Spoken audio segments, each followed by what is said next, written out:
여러분, 우리가 과연 어떤 삶을 살아야 하는가, 그리고 나는 어떤 사람이 되어야 하는가, 그것을 판단할 수 있는 판단 기준은 과연 무엇이겠습니까? 하나님 앞에 영원히 축복받는 삶을 살기 위해서 염두해 두어야 될 기준과 신앙 지식은 무엇일까요? 여기는 두 가지가 있습니다. 하나는 하나님의 심판이 있다라는 것, 다른 하나는 하나님의 구원이 있다라는 사실입니다. 하나님의 심판과 하나님의 구원. 여러분, 인생의 종말에는 하나님 앞에 누구나 서야 하고 하나님의 심판이 있다라는 것, 그리고 하나님의 구원하심이 있다라는 것을 아는 것은 우리가 삶을 살아가는 방향을 올바른 방향으로 설정해주고 알려주는 등대가 될 수 있다라는 사실입니다. 오늘 여기서 우리가 이것에 대해서 좀 더 구체적으로 살펴보기를 원합니다. 첫 번째, 우리가 어떤 삶을 살아야 하는가, 이 문제를 생각할 때 가장 염두에 두어야 할 것, 그것은 무엇이겠습니까?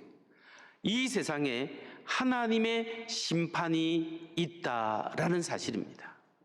하나님께서 우리의 삶의 모든 것이 끝나고 난 다음에 반드시 우리가 어떻게 삶을 살았나에 대한 개인적인 책임을 물으시는 하나님의 심판의 때가 있다라는 사실을 꼭 알아야 합니다. 오늘 본문에서 이사야서 34장에는 이사야 선지자는 하나님을 신뢰하지 않고 이 세상의 것들을 신뢰하는 사람들에게 하나님의 심판이 있다라는 사실을 말씀하고 있습니다. 이사야서 34장 1절 2절을 세 번역으로 보겠습니다. 민족들아 가까이 와서 들으라. 백성들아 귀를 기울여라. 땅과 거기에 가득 찬 것들아, 세상과 그 안에 사는 모든 것들아 들으라. 주님께서 모든 민족에게 진노하시고 그들의 모든 군대에게 분노하셔서 그들을 진멸하시려고 하신다. 그들이 살해당하도록 내버려 두시기로 작정하셨다. 이 말씀에서 알 수 있듯이 하나님을 거역하는 모든 사람, 모든 민족, 모든 군대에 대해서 하나님이 심판하신다는 사실입니다. 특히 오늘 이사야서 34장에서 하나님이 심판하시는데 그 심판의 대상자가 누군 줄 아십니까? 그 심판의 대상자가 바로 에돔입니다. 에돔 족속. 이사야 35장 4장 5절을 보겠습니다. 나의 칼이 하늘에서 흡족하게 마셨으니 그 칼이 이제 에돔을 칠 것이다. 내가 나의 칼에게 에돔을 심판하여 진멸시키라고 명하였다. 여기서 하나님은 에돔을 심판하실 것을 말씀하는 거죠. 그래서 계속해서 이사야는 34장 9절 10절을 보면 좀 심판에 대해서 자세히 이야기합니다. 에돔의 강들이 역청으로 변하고 흙이 유황으로 변하고 온 땅이 역청처럼 타오를 것이다. 그 불이 밤낮으로 꺼지지 않고 타서 그 연기가 끊임없이 솟으며 에돔은 영원토록 황폐하여 영원히 그리로 지나가는 사람이 없을 것이다. 여러분, 하나님이 에돔을 영원히 황폐하게 할 것이다. 영원히 황폐시킬 것이다 말씀하시는 거예요. 사실 역사상 에돔은 다시 나라를 일으키지 못합니다. 하나님께서 에돔을 심판하시는데 왜 하나님께서 에돔을 심판하시겠습니까? 에돔이라는 나라가 상징하는 의미가 무엇일까요? 이걸 알아야 이사야 34장의 문제가 풀리는 겁니다. 왜 하나님이 에돔을 영원히 심판하시겠는가? 그 이유는 두 가지입니다. 좁은 생각이고 넓은 생각이 있습니다. 좁게 생각해 볼 때 에돔을 심판하신 이유는 이스라엘 백성이 출애굽하여 광야 생활을 거쳐서 가나안 땅으로 들어갈 때 마지막 가나안 땅으로 들어가는 길을 막아선 민족이 에돔이었습니다. 모세가 우리가 가나안 땅에 들어가려고 하니까 당신의 땅을 지나가게 해주세요. 우리가 만일 지나가다가 우물에 물을 마시면 우물값을 내고 식량을 먹을 것을 먹었으면 우리가 먹은 것에 대한 돈을 내겠습니다. 제발 우리로 하여금 그 땅을 지나가게 해주세요 라고 이야기했지만 민수기 20장에 의하면 에돔의 왕이 그 요청에 대해서 어떻게 반응하죠? 거절해버립니다. 이런 시야에 거절할 뿐만 아니라 자신들의 군사를 모아서 이스라엘 백성을 치기 위해서 달려오고 있었다라는 거죠. 그러니까 이스라엘 민족은 할 수 없이 에돔 땅을 지름길로 가지 않고 광야로 또 돌아서 다른 길을 통해서 가나안 땅으로 들어가게 되는 겁니다.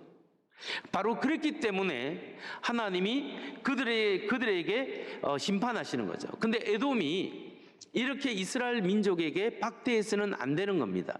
왜냐하면 에돔과 이스라엘은 서로 친척 관계죠. 여러분, 그 이삭의 아들이 누굽니까? 쌍둥이 아들 에스와 야곱이죠. 에스의 후손이 에돔이고 야곱의 후손이 이스라엘입니다. 그러니까 그 조상들은 서로 친척 형제지간이었지 않습니까?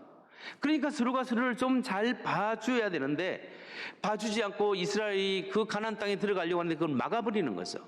그뿐만 아니라 이 에돔이 나중에 유다를 멸망시킬 때 저 멀리 있는 신흥 강대국인 또 바빌론이 쳐들어왔을 때 에돔이 막아주는 것이 아니라 에돔이 바빌론에게 도와주는 거죠. 그래서 함께 이스라엘을 칠 수 있도록 길을 열어주고 도와주는 역할을 한 민족이 에돔이었습니다. 그러니까 하나님 앞에 이 에돔을 왜 하나님이 심판하냐? 이스라엘 민족이 가는 길을 방해할 뿐만 아니라 이스라엘 민족을 유다를 멸망시키려고 한 민족이기 때문에 하나님이 심판하시겠다고 말씀하시는 거죠.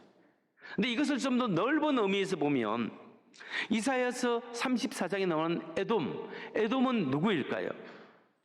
왜 에돔을 심판하느냐? 이 에돔을 넓게 보면 에돔은 하나님의 뜻대로 살지 않는 모든 민족과 악의 세력을 대표한다는 사실입니다. 이 세상에서 하나님을 의지하지 않고 물질을 의지하고 자신의 힘을 의지하고 하나님을 거역하고 자기 마음대로 살아가는 모든 세상의 악한 사람들, 그 악한 사람들은 하나님 앞에 반드시 심판받을 것이다. 이 말씀을 하고 있다는 사실입니다. 성도 여러분, 하나님의 부름을 거절하고 자기 자신이 인생의 주인이 되어서 자기 마음대로 살아가는 사람은 하나님의 심판을 받게 되어 있습니다. 창조주 하나님과 인간이 연결되도록 하나님이 창조하셨는데 하나님 품에 함께 있을 때 인간이 가장 행복하도록 만들어 놓았습니다. 그런데 그 하나님을 배신하고 자기 마음대로 자기 뜻대로 살아가려고 할 때 하나님은 그 사람이 무엇을 성취했든지 간에 그 어떤 사람이든지 간에 그 사람에 대해서 하나님이 심판하신다는 사실을 오늘 이 말씀을 통해서 우리에게 알려주고 있다는 겁니다. 오늘 이사야 선지자는 하나님의 심판은 그냥 임하는 것이 아니라 완전하게 황폐하게 만들어버린다는 사실을 강조하고 있습니다. 이사야서 34장 10절과 12절, 13절을 한번 보십시오. 세 번역입니다. 그 불이 밤낮으로 꺼지지 않고 타서 그 연기가 끊임없이 솟으며 에돔은 영원토록 황폐하여 영원히 그리로 지나가는 사람이 없을 것이다. 거기에는 나라를 세울 통치자들이 없을 것이며 백성을 다스릴 지도자도 없을 것이다. 궁궐이 있는 곳마다 가시나무가 돋아나고 그 요새는 세기풀과 엉겅퀴만 무성할 것이다. 그곳은 성냥이 떼의 굴이 되고 타조들의 집이 될 것이다. 이 말씀을 보면 하나님을 거부하는 민족, 하나님 앞에 불순종하는 민족은 완전히 황폐하게 될 것이다. 이런 황폐한 모습, 쓸모없는 모습이 하나님의 심판의 결과라는 사실입니다. 여러분, 우리가 삶을 열심히 살아가면서 꼭 기억해야 될 것은 그 누구도 죽음을 피할 수 없고 그 누구도 하나님의 심판대 앞을 피할 수가 없다는 사실입니다. 우리가 천년만년 살 것 수없이 오랫동안 살 것 같지만 결국 우리가 모든 사람은 죽을 수밖에 없는 존재입니다. 죽고 나면 그냥 끝이 아니라 하나님의 심판대 앞에 모두가 서야 합니다. 하나님께서 반드시 처리할 심판의 날이 있다라는 사실입니다. 히브리서 9장 27절을 보십시오. 같이 한번 읽겠습니다. 시작. 한 번 죽는 것은 사람에게 정해진 것이요 그 외에는 심판이 있습니다. 모든 사람이 100세를 살든 80세를 살든 우리 모든 사람은 하나님 앞에 죽음을 맞이해야 되고 하나님의 그 위에 심판대 앞에 서야 된다는 것을 꼭 기억해야 합니다. 사도 바울도 강조합니다. 고린도후서 5장 10절에서 이렇게 이야기합니다. 우리 모두는 그리스도의 심판대 앞에 나타나야 합니다. 그래야 각 사람은 선한 일이든지 악한 일이든지 몸으로 행한 모든 일에 따라 마땅한 보응을 받아야 합니다. 여러분, 우리는 하나님의 심판대 앞에 서야 됩니다. 물론 우리 그리스도인에게는 지옥 가는 심판은 받지 않습니다. 그러나 하나님 앞에 우리가 어떤 삶을 살았느냐에 대한 우리의 삶에 대한 책임을 묻는 하나님의 상벌 심판은 있다라는 사실입니다. 여러분, 우리가 신앙생활을 할 때 안 믿는 사람은 마치 하나님이 안 계신 것처럼 그렇게 살아갑니다. 도스토예프스키가 이야기했듯이 하나님이 없으면 모든 것이 가능하다. 하나님이 세상에 없다면 모든 것이 가능하다라는 거예요. 어떻게 살아도 상관이 없다라는 거예요. 그렇게 삶을 살아가지만 그 사람도 하나님의 심판대 앞에 서야 합니다. 그런데 예수 믿는 사람이 하나님을 경외하고 하나님을 의존하며 살아가야 되는데 마치 하나님이 없는 것처럼, 하나님을 경외하는 사람이 하나님이 없는 것처럼 판단하고 생각하고 살아갈 때 하나님 앞에 그 모든 삶의 책임을 물어야 될 그날이 다가올 수 있다는 사실입니다. 그 하나님의 심판대 앞에 섰을 때 하나님 앞에 칭찬받는 여러분 되시기 바랍니다. 하나님이 잘했다 충성한 내 종아, 잘했다 충성된 나의 딸아, 나의 아들아라고 칭찬받는 여러분 되시기를 주의 이름으로 축원합니다. 두 번째로, 첫 번째는 우리가 하나님의 심판이 있다는 기억해야 합니다. 두 번째, 우리가 어떤 삶을 살아야 하는가, 이 문제를 생각할 때 가장 염두에 둬야 될 것은 무엇인가? 영원히 축복받는 삶을 살아가기 위해서 반드시 알아야 될 지식은, 또 하나의 지식은 두 번째, 하나님의 구원이 있다라는 사실을 꼭 기억해야 합니다. 하나님은 하나님을 의지하고 하나님을 믿고 경외하는 하나님의 사람들을 구원하신다는 사실을 여러분 믿으시기 바랍니다. 오늘 본문에서 이사야 선지자는 하나님을 의지하면서 하나님의 뜻대로 살아가는 사람을 하나님이 반드시 구원하시고 그들을 붙들어 주시고 그들의 삶 속에 풍성한 구원의 축복을 주신다는 사실을 말씀하고 있습니다. 이사야 35장 1절과 2절을 보십시오. 34장에 비해서 35장입니다. 광야와 메마른 땅이 기뻐하며 사막이 백합화처럼 피워 즐거워할 것이다. 사막은 꽃이 무성하게 피어 크게 기뻐하며 즐겁게 소리칠 것이다. 레바논의 영광과 갈멜과 사론의 영화가 사막에서 꽃피며 사람들이 주님의 영광을 보며 우리 하나님의 영화를 볼 것이다.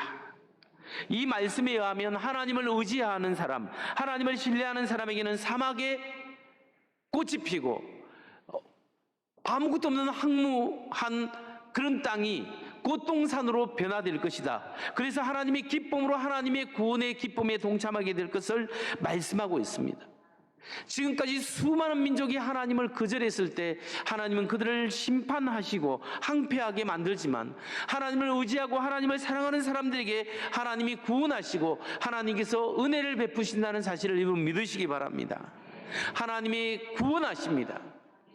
하나님의 구원에는 세 가지 특징이 있습니다. 하나님의 구원에는 세 가지 특징인데 첫 번째 특징은 뭐냐면 하나님의 구원은 풍성하다라는 것입니다.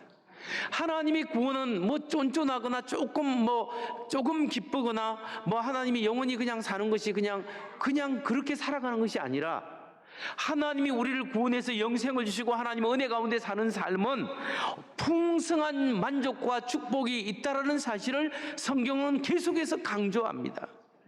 여러분 이사야 35장 2절을 보십시오.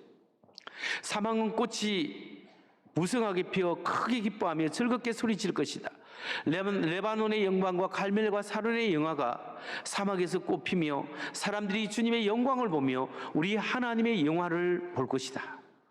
사막 꽃이 필 수 없는 곳에 꽃이 피고 기뻐하고 즐거워하고 소리치는 하나님의 구원의 풍성한 은혜를 경험하게 될 것이라고 말씀하고 있습니다.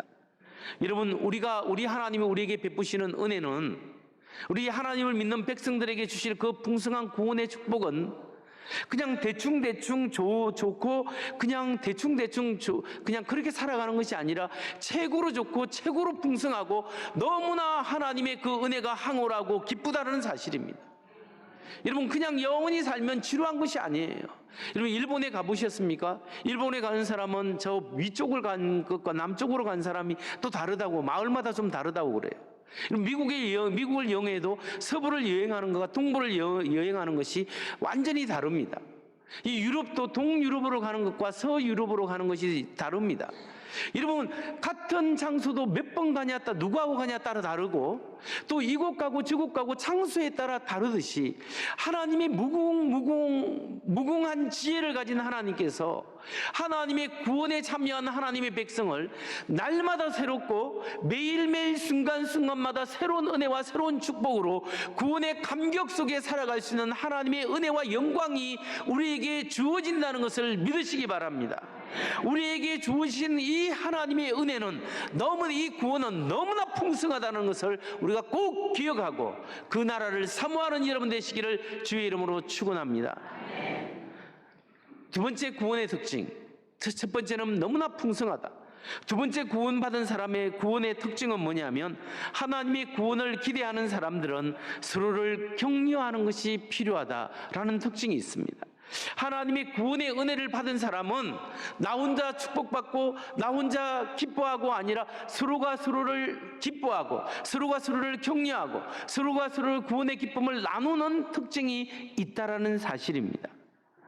이사야 35장 3절에서 5절 말씀입니다. 너희는 맥풀린 손이 힘을 쓰게 하여라. 떨리는 무릎을 굳세게 하여라. 두려워하는 사람을 격려하여라. 굳세어라. 두려워하지 말아라. 너희의 하나님께서 복수하러 오신다. 하나님께서 보복하러 오신다. 너희를 구원하여 주신다 하고 말하여라. 그때 눈먼 사람의 눈이 밝아지고 기먹은 사람의 귀가 열릴 것이다. 이 말씀에 보면 하나님을 신뢰하고 의지하지만 우리가 두려울 때가 있어요. 우리가 하나님을 믿고 살아가지만 우리의 삶 속에 어려움 당할 수 있지 않습니까? 여러분, 그렇게 하나님 앞에 기도했는데 하나님이 응답해 주시지 않고 어려움이 계속될 때 하나님이 왜 그렇습니까? 하나님 좀 인도해 주세요. 간절히 기도할 때가 있고 기도해서 응답되면 좋은데 응답되지 않을 때 실망할 때가 있습니다. 그런데 하나님께서 하시는 말씀이 우리가 그 하나님 나라 갈 때까지, 주님이 다시 올 때까지 우리의 믿음의 경주 속에서는 때로는 하나님의 뜻이 이루어지기도 하고 세상에 사탄마귀의 역사가 있기 때문에 우리가 환난을 당할 때가 있습니다. 이때 구원받은 사람들의 그 믿음이 발휘될 것은 뭐냐면 우리가 서로가 서로를 격려하는 겁니다. 힘들지만 힘내십시오 집사님, 힘내십시오 근사님, 우리가 다시 한번 하나님 은혜 가운데 우리가 기도하겠습니다. 우리가 기도하겠습니다 하면서 하나님께서 도우실 것입니다. 서로가 서로를 격려하고 하나님께서 인도하실 것입니다. 믿음으로 서로가 격려하고 위로할 때 하나님의 구원이, 멀리 있는 구원이 오늘날 우리 안에서 역사하고 은혜를 경험할 수 있다는 사실을 여러분 믿으시기 바랍니다. 사도 바울도 이런 말씀을 했습니다. 고린도서 1장 3절에서 5절 말씀입니다. 우리 주 예수 그리스도의 아버지이신 하나님을 찬양합시다. 그는 자비로우신 아버지시요 온갖 위로를 주시는 하나님이시요 온갖 환난 가운데서 우리를 위로하여 주시는 분이십니다. 따라서 우리가 하나님께 받는 그 위로로 우리도 온갖 환난을 당하는 사람들을 위로할 수 있습니다. 그리스도의 고난이 우리에게 넘친 것과 같이 그리스도로 말미암아 우리의 위로도 또한 넘치십니다. 여러분, 사도 바울이 하나님 그 복음을 전할 때 40대 가만 39대의 매를 맞고 여러 날 굶주리고 헐벗고 파산당하고 어려움당하고 강도당하고 죽을 뻔하고 그런 가운데서 복음을 전했습니다. 정말 이번에는 정말 살 소망이 없는 그 상황 속에서도 기가 막히게 하나님이 도우시고 은혜를 주시고, 그래서 복음을 전했더니 저기 교회가 생기고 예수 믿는 사람이 막 늘어나는 걸 보면서 하나님이 위로를 주시고, 때로는 절망 가운데 넘어질 것 같았는데 하나님께서 꿈에도 나타나시고 환상도 보여주시고 말씀으로 위로하시면서 그에게 새 힘을 불어넣는 하나님의 위로가 그에게 있었습니다. 이런 하나님의 엄청난 위로를 경험하면서 하나님이 누구냐? 하나님은 위로의 하나님이시다. 하나님이 우리가 힘들고 어려울 때마다 하나님이 우리를 돕고 도와주시고 인도하시는 하나님이다. 사도 바울이 그렇게 하나님의 위로와 은혜를 경험했으니 그 위로와 은혜를 통하여 사람들에게 격려하고 위로의 하나님을 붙잡으십시오. 하나님께서 여러분을 도와주시고 인도하시고 격려해 주실 것입니다. 그러면서 서로가 서로를 격려할 것을 말씀하고 있는 겁니다. 성도 여러분, 우리가 정말 삶을 살아갈 때, 믿음으로 살아갈 때 어려움 당하고 넘어져서 일어날 힘이 없을 때 우리 하나님이 여러분을 도우시고 위로하는 줄 믿으시기 바랍니다. 우리가 그런 위로를 받았으면 우리가 옆에 힘들어하는 성도들에게 위로의 손을 내밀 수 있는 하나님의 사람들이 되시기 바랍니다.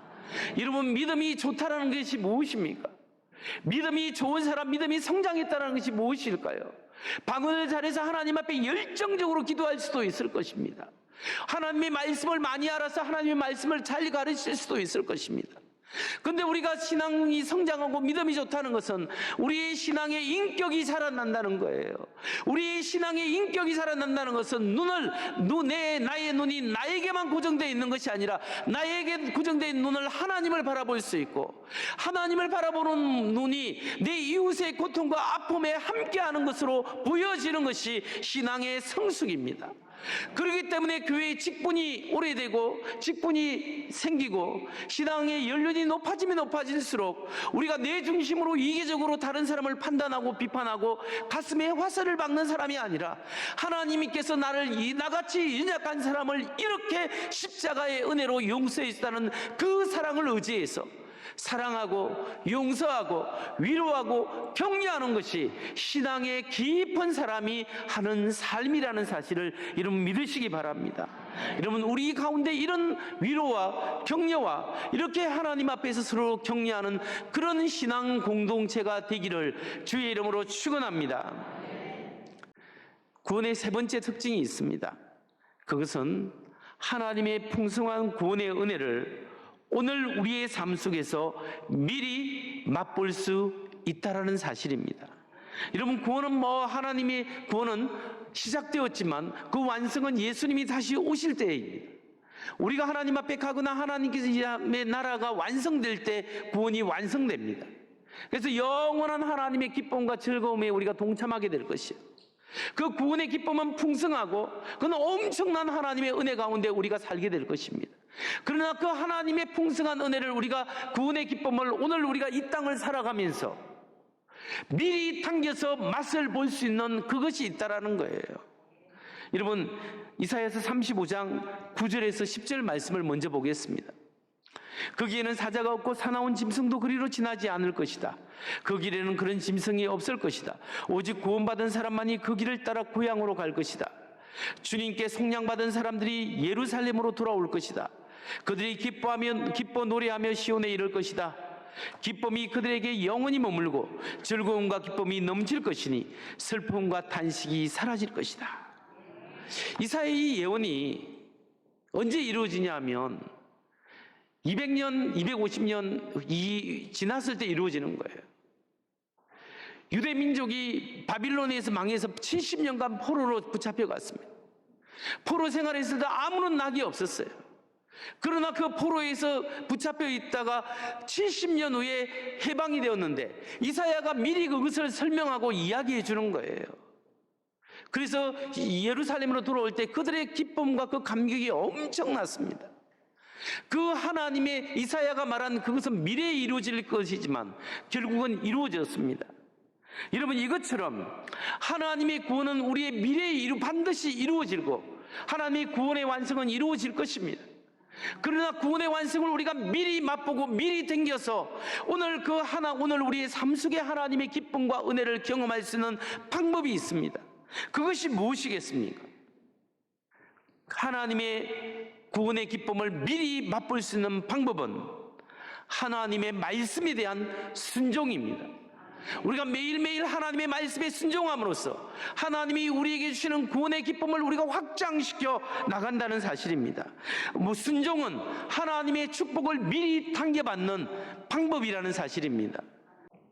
여러분, 하나님이 우리에게 구원의 은혜를 베풀어 주셨습니다. 이 은혜는 어떤 노력으로 값으로 살 수 없습니다.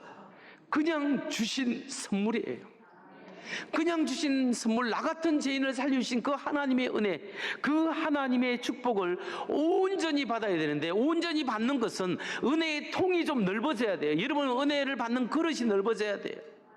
은혜를 받는 그 그릇이 넓어지는 것은 여러분 우리의 조그만 이익이나 조그만 자존심에 의해서 움직이는 것이 아니라 그 십자가의 은혜로 내가 어떻게 용서함을 받았는가 그걸 생각하면서 하나님의 은혜 가운데 순종의 통을 넓혀야 됩니다. 여러분 다른 사람에게 미안합니다, 고맙습니다, 참 감사합니다 그렇게 말하는 사람이 낮은 사람이 아니에요.